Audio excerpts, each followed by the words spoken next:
IPO 영역인데요. 이 영역에서는 이제 펄싱 스퀘어 톤틴 홀딩스라는 업체를 꼽아 보았습니다. 사실 워낙 대형 테크 IPO가 많아가지고 왜 하필 이 업체를 꼽았는지에 대해서 의아해 하실 수도 있을 것 같은데요. 작년에 이제 팬데믹으로 인해서 IPO가 전망이 어두울 거라는 이제 당초 예상과 다르게 6월 이후에 테크 IPO가 굉장히 활발하게 진행이 되는 현상이 목격이 되었어요. 특히 이런 테크 IPO 러시의 스타트를 끄는 업체가 주민포라고 해서 사스 플랫폼이었는데, 이 업체는 팬데믹 이후 첫 테크 IPO였음에도 불구하고 거래 첫날 주가가 60% 이상 급등을 하면서 이후에 테크 업체들이 IPO에 나서게 하는 이제 동력을 마련한 걸로 평가를 받고 있습니다. 또 아까 이제 초반에 IT 파트에서 이제 언급을 했었던 스노우플레이크 같은 경우도 이제 대표적인 IPO 성공 사례로 공모가가 120달러였는데 거래 첫날에 이게 2배가 넘는 253달러까지 주가가 올랐고, 12월 초에는 시가총액 1200억 달러를 기록을 하면서 IBM의 시가총액을 추월하기도 했었죠. 이렇게 이제 시장이 활성화가 되면서 12월에는 특히 저희가 이제 유니콘이라고 부르는 초대형 이제 테크 사업자들의 상장 러쉬가 있었는데, 에어비앤비 같은 경우에는 거래 첫날 주가가 144.71달러까지 오르면서 시가총액 1000억 달러를 돌파한 바 있습니다. 이 1000억 달러가 메리어트나 힐튼, 하얏트 이런 미국 상위 7개 호텔 체인 업체들의 시가총액을 뛰어넘는 금액이라는 점에서 이 규모를 짐작할 만한 부분이고요.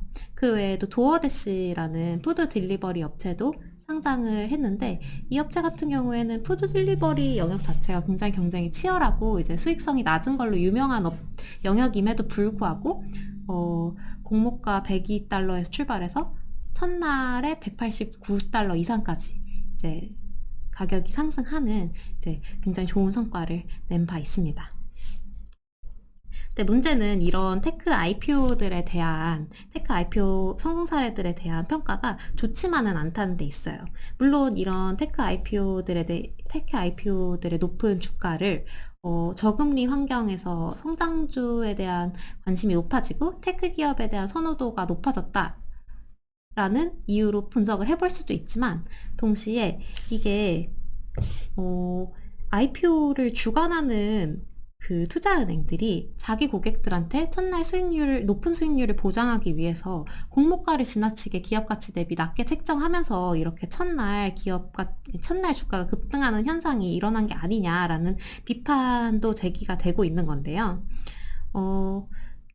사실 이제 테크크런치가 이런 요지의 기사를 많이 냈는데, 이런 전통적인 IPO들에 대한 비판, 전통적인 IPO를 주관하는 투자은행들에 대한 비판의 맥락에서 등장한 것이 바로 스펙 붐이라고 할 수가 있습니다. 여기서 스펙이라는 거는 기업 인수 목적 회사라는 의미로 다른 기업을 인수합병하는 걸 목적으로 상장된 껍데기 회사라는 의미예요. 그래서 이제 상장을 먼저 시켜놓고 그렇게 모금된 자금을 이용해서 유망해 보이는 업체를 인수함으로써 그 업체를 이제 우회적으로 상장하는 그런 방식이 스펙 상장이라고 할 수가 있는데, 표를 보시면 올해 스펙 IPO가 굉장히 전체 IPO 중에서 차지하는 비중이 굉장히 높게 나타난다는 것을 확인을 할 수가 있어요. 6월 같은 경우에는 이제 전반적으로 침체되어 있던 IPO 시장이 다시 활기를 띠면서 일시적으로 스펙 비중이 잠시 떨어지긴 했는데, 그 이외의 달들을 보시면 건수 측면이나 공모총액 측면이나 스펙 IPO의 비중이 상당히 높다는 걸 알 수가 있습니다. 이렇게 스펙이 지난해 굉장히 활기를 띠게 된 이유 중에 하나가 아까 말씀드렸던 전통적 IPO 방식에 대한 불만, 즉 IPO 자문을 하는 글로벌 은행들이 자기들의 이익을 위해서 기업 가치를 너무 저평가하고, 거기에 더해서 이 IPO를 하는 과정에서 수수료도 너무 많이 받아간다라는 불만이 누적이 되면서 이제 업체들이 이거에 대한 대안을 찾기 시작한 것이 스펙이 이렇게 붐을 일으키게 된 원인 중에 하나로 볼 수가 있다는 것인데요. 사실 이 스펙 말고도 원래 수년 전부터 비공개 시장에서 거래되던 주식을 그대로 공개 시장으로 직상장하는 이제 직상장 방식의 IPO가 전통적 IPO의 대안으로서 각광을 받고 있었어요. 근데 올해는 이런 직상장 말고 스펙이 더 인기를 끌게 된 이유가 워낙에 코로나19나 미국 대선 등으로 인해서 이제 유동성이 커진 상황에서 직상장을 하는 그 절차를 기다릴 시간이 없다는 거죠. 그래서 전통적으로 IPO를 진행하는 방식에 비해서 직상장이 빠르기는 해도 사실 6개월에서 7개월 정도가 소요가 되는데 비해서 스펙 상장을 할 경우에는 SEC에 서류를 제출을 하고 심사를 받는 과정을 거치지 않아도 되기 때문에 2, 3개월 내에 바로 상장이 가능한데, 이게 지금처럼 변동성이 커진 상황에서 적합하다는 평가가 이제 나타나면서 스펙이 유난히 활발하게 일어나게 되었다라고 보시면 될 것 같습니다. 저희가 이제 주목해 볼 만한 업체로 꼽은 펄싱 스퀘어 톤틴 홀딩스 같은 경우가 이제 대표적인 스펙 중에 하나라고 보시면 됩니다. 이 업체 같은 경우에는 역대 단일 스펙 중에서 가장 규모가 큰 스펙이라고 하는데요. 보시면 하단의 표를 보시면 저희가 공모총액 기준으로 2020년에 일어났던 IPO 탑 5를 정리해 본 내용인데, 보시면 펄싱 스퀘어가 1위를 기록한 거를 확인을 할 수가 있어요. 이 펄싱 스퀘어를 설립한 투자자가 빌 에크먼이라고 해서, 이 사람은 리틀 버핏으로 불리는 투자자고 굉장히 유명한 헤지펀드 투자자예요. 이런 굉장히 하이 프로파일 투자자들까지 스펙 설립에 나서면서 스펙 붐이 더 활기를 띠는 이런 양상이 작년에 목격이 되었습니다.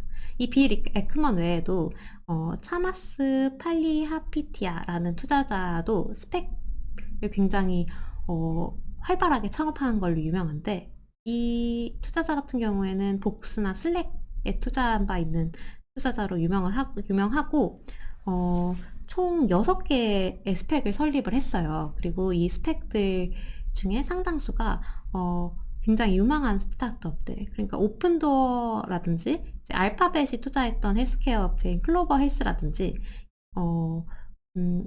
이런 업체들을 인수해서 굉장히 좋은 수익률을 기록하면서 이제 스펙 붐이 점점 더 확산되고 있는 양상입니다. 문제는 여기서도 이런 스펙들이 이제 이렇게 스펙 붐이 일어나는 거에 대해서 향후 이게 이렇게 양산된 스펙들이 과연 좋은 수익률을 거둘 수 있을 것인가에 대해서 전망이 엇갈리고 있다는 점인데요. 일각에서는 이런 스펙이 전통적인 IPO를 통해서 자금을 조달하기 어려운 업체들한테 상장을 할 수 있는 합리적인 대안을 제공한다는 평가도 물론 있어요. 대표적으로 이제 전기차 스타트업들 같은 경우에는 시장 자체가 워낙 불확실한데 이제 개발 과정이 굉장히 오래 걸리고 그 과정에서 굉장히 많은 자금이 소요되는 데 비해서 실적이나 수익성 부분이 별로 좋지 않기 때문에 이제 IPO를 통해서는 자금을 조달하기 굉장히 어려운 상황인데요. 이런 업체들이 스펙을 통해서 이런 신성장 사업의 유망 업체들이 스펙을 통해서 이제 안정적으로 자금을 조달받을 수 있다라는 이제 찬성하는 입장이 있어요. 실제로도 아까 이제 모빌리티 부분에서도 언급이 됐지만 많은 의비 스타트업들이 스펙 상장을 통해서 자금을 조달받고 있기도 합니다. 근데 이런 한편으로는 사실 스펙이라는 것 자체가 이런 적절성 심사를 피하기 위한 우회로로 사용되고 있는 게 아니냐라는 비판도 존재하는 상황이에요.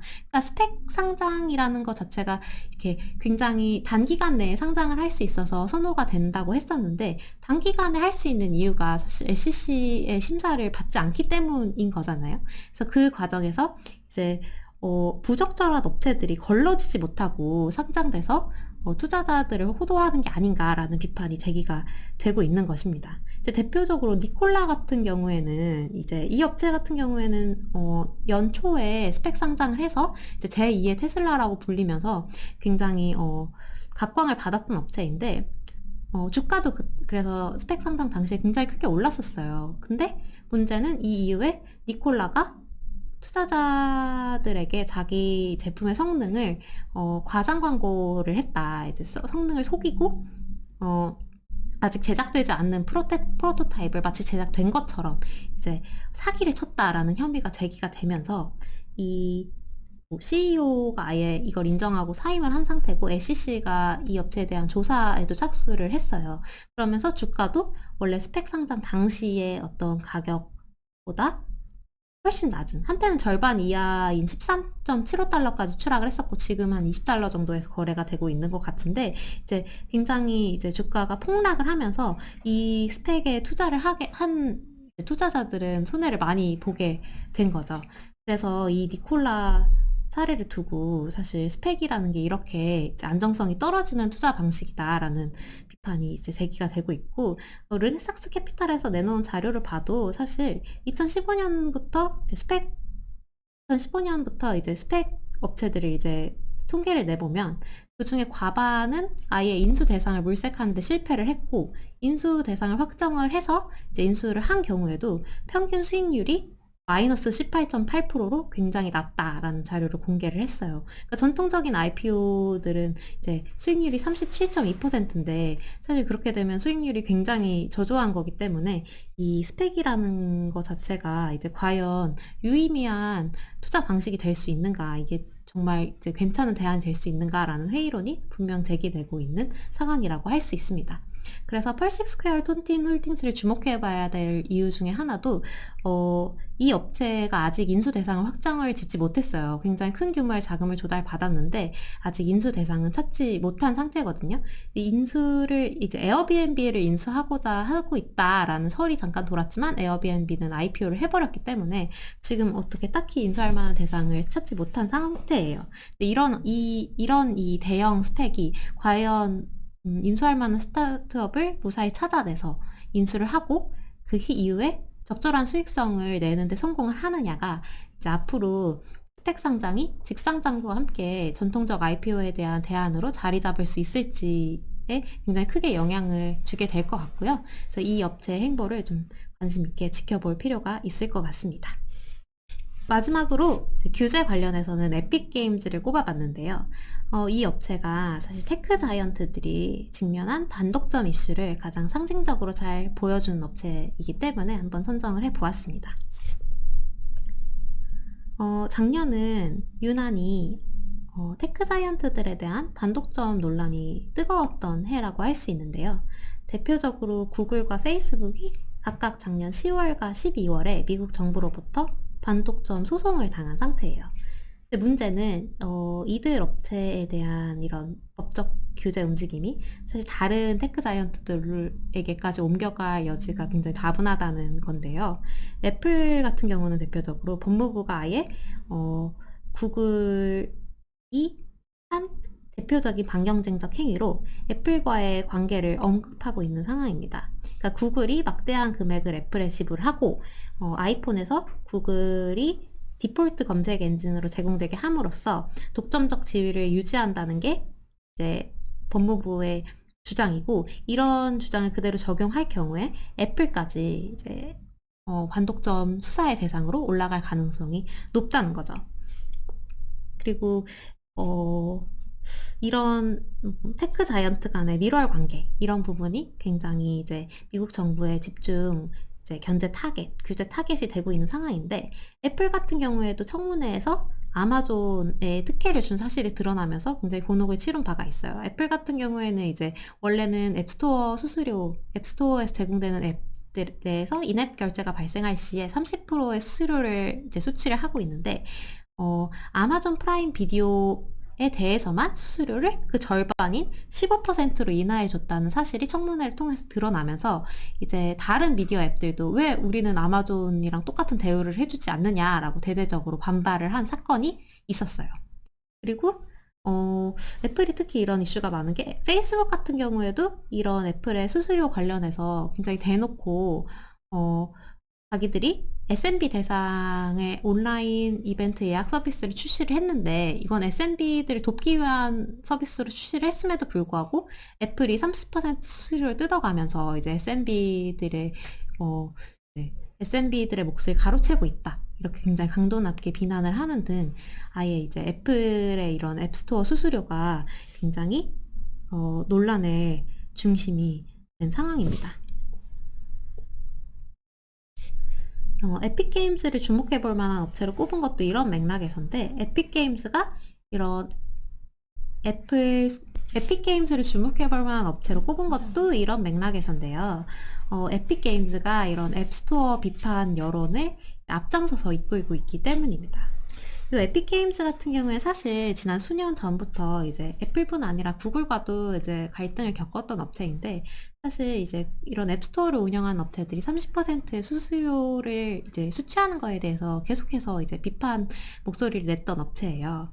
근데 작년에 아예 이런 수수료를 우회하기 위해서 애플의 인앱 결제 시스템을 거치지 않고 바로 결제가 이루어지게 하는 다이렉트 페이먼트 기능을 자사 포트나이트 앱에 추가를 하면서 양사 간의 이제 대립이 굉장히 이제 전면적으로 전개되게 된 것인데요. 이 포트나이트의 이런 수수료 우회 시도에 대해서 애플은 즉각적으로 포트나이트 앱을 앱스토어에서 제거를 하는 걸로 대응을 했어요. 그리고 이거와 더불어서 애플 디벨로퍼 프로그램에 대한 이제 에픽 게임즈의 액세스도 차단을 했는데, 요거는 포트나이트뿐만 아니라 에픽의 이제 게임 개발 엔진인 언리얼 엔진을 사용하는 서드파티 개발자들도 애플의 개발자 툴들에 대해서 더 이상 접근을 할 수 없게 된다는 이야기가 됩니다. 당연히 이런 애플의 조치에 대해서 굉장히 큰 비판이 일어났었는데요. 대표적으로 워드프레스나 스포티파이 같은 업체들이 자기들도 애플의 이런 앱스토어 정책으로 인해서 굉장히 큰 손해를 봤다라면서 에픽 게임즈의 편을 들고 나섰고요. 이례적으로 마이크로소프트도 언리얼 엔진까지 차단하는 거는 이제 에픽 게임즈뿐만 아니라 언리얼 엔진을 이용하는 게임 개발자들, 그런 서드파티 개발자들에게까지 굉장히 큰 피해를 입히는 행위이고, 그래서 게임 생태계 자체에 굉장히 악영향을 줄 수 있는 사건이다라고 이제 법정에 서한을 보내면서까지 굉장히 에픽 게임즈를 두둔하는 모습을 보여줬어요. 그래서 결과적으로 이제 이 언리얼 엔진에 대한 부분은 이제 이 양사의 분쟁을 이제 중재하고 있는 법원에서 에픽의 손을 들어주면서 끝이 났는데, 당사자가 아닌 서드파티 개발자들에게 영향을 주는 이런 조치는 너무 과하다라면서 이제 언리얼 엔진에 대한 액세스는 이제 차단할 수 없게 법적인 조치를 마련을 해뒀어요. 문제는 이제 포트나이트 앱을 제거한 거에 대해서는 뭐 앱스토어 규정을 준수하지 않는 이상은 포트나이트 앱을 굳이 앱스토어에서 제공할 필요가 없다라고 애플의 손을 들어줬다는 데 있는데요. 이걸로 사건이 종지부를 찍을 수 있으면 좋겠지만, 문제는 이 법정 분쟁의 과정에서 이미 애플의 앱스토어 정책에 대한 비판 여론이 너무 크게 일어났다는 점에 있어요. 특히 앞서 언급된 이 워드프레스 같은 경우에는 자기 앱은 무료인데, 무료 앱임에도 불구하고 애플이 여기에 수수료를 수취하기 위해서 유료 인앱 결제를 추가하도록 강제를 했다라고 폭로를 하면서 이거에 대해서 비판이 굉장히 크게 일어나기도 했었습니다. 그래서 애플이 이제 연말에 이런 비판 여론을 좀 무마를 시켜보고자 앱스토어 수익이 $1,000,000 이하인 개발자들에 대해서는 수수료를 통상의 30%가 아닌 15%로 인하를 해주는 앱스토어 스몰 비즈니스 프로그램이라는 거를 내놨는데요. 이거에 대해서도 이제 애플이 그냥 양보하는 신용만 한 게 아니냐라는 사실 비판이 굉장히 많았어요. 왜냐면은 이 앱스토어 수익이 $1,000,000 이하인 앱들에서 발생하는 수익이 전체 앱스토어 수익의 8% 정도밖에 되지 않기 때문에, 사실 애플이 비판 여론이 일어나니까 그냥 양보해준 제스처만 취했을 뿐이지 근본적인 앱스토어 정책을 변화시키고자 하는 의지는 없는 게 아니냐라는 측면에서 좀 약간 다시 비판을 받은 바가 있었고요. 에픽 역시도 이런 비판을 무기 삼아서 지금 애플과 과거 분쟁을 겪은 바 있던 업체들을 이제 결성을 시켜서 대항을 하고자 하는 움직임을 보여주고 있습니다. 대표적인 게 이제 앱 공정성을 위한 연합체를 결성한 것인데요. 여기 참여한 업체들을 보면 스포티파이나 베이스캠프, 매치그룹, 타일, 이렇게 애플의 앱스토어 정책과 갈등을 빚은 바가 있었던 업체들이에요. 이 업체들을 연합을 시켜서 만약에 앱스토어 정책으로 인해서 피해를 본 업체가 있다면 우리가 이들을 대변을 해주겠다라고 주장을 하면서 연합을 결성을 한 것입니다. 더 중요하게 주목해봐야 될 움직임이 또 하나 있는데, 바로 자기들의 디지털 게임 스토어인 에픽 게임스 스토어를 통해서 스포티파이 앱 다운로드를 제공하기 시작했다는 점이에요. 이 움직임 굉장히 주목해야 될 필요가 있는 게, 원래 에픽 게임 스토어는 디지털 게임 전용 스토어예요. 근데 유저 수가 1억 명 정도예요. 그러니까 별로 적지가 않죠. 그러니까 굉장히 상당히 유저 수가 많은 편에 속하는데, 이 에픽 게임스 스토어를 통해서 처음으로 논 게임 앱인 스포티파이 앱 다운로드를 지원을 하면서 이제 앞으로 그런 논 게임 앱들도 우리 앱스토어를 통해서 다운로드가 가능하도록 이제 확대를 하겠다라는 의사를 밝혔어요. 근데 이게 주목이 되는 이유 중에 하나가 에픽 게임즈 스토어 같은 경우에 수수료가 12%밖에 안 됩니다.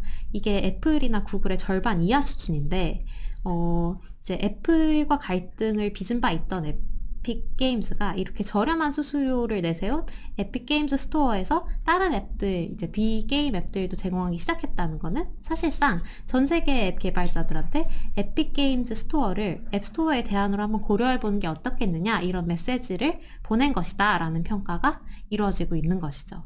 그래서 이렇게 에픽 게임즈가 이런 기존에 산발적으로 이제 애플과 갈등해왔던 업체들을 규합을 해서 이렇게 조직적으로 대안을 제시하고자 하는 움직임을 보여줄 경우에 애플이 과연 지금까지의 앱스토어 운영 방침을 그대로 고수할 수 있을 것인가, 사실 양보를 해야 되는 상황을 맞이하지 않을까라는 이제 전망이 제기가 되고 있고, 그래서 에픽의 움직임을 좀 잘 지켜볼 필요가 있을 것 같은 상황입니다.